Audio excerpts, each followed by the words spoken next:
জামাতে ইসলাম ভাইয়েরা যে কোনো একটা কেউ সমালোচনা দেখলেই আপনারাও সমালোচনায় ঝাঁপিয়ে না পড়ে আপনারা আপনাদের যে গঠনমূলক যে কাজ আছে সংবিধানের আলোকে আপনাদের গঠনতন্ত্রের আলোকে সে কাজগুলো করে যান।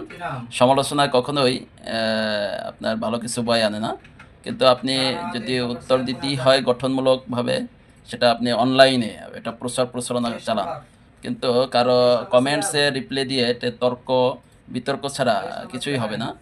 আপনি ওই প্রশ্নের যদি উত্তরই দিতে হয়, সেক্ষেত্রে আপনি স্টাডি করুন এবং গঠনমূলকভাবে তথ্য উপাত্ত সংগ্রহ করে একটা কন্টেন্ট তৈরি করে এটা মিডিয়ায় প্রচারের মাধ্যমে এটার জবাব দিতে পারেন।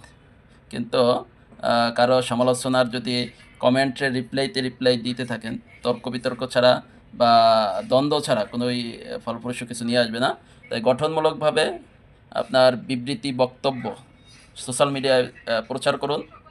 সামনে জাতীয় নির্বাচনে কোনো পোস্টার, ব্যানার থাকবে না। সেক্ষেত্রে আপনার প্রচারণার মাধ্যম হবে অনলাইন মাধ্যম। এই অনলাইন মাধ্যমেই সবাই আমাদের দাওয়াতি কার্যক্রম, নির্বাচনী কার্যক্রম, সকল কার্যক্রম গঠনমূলকভাবে পরিচালনার আহ্বান জানাচ্ছি। ধন্যবাদ সবাইকে।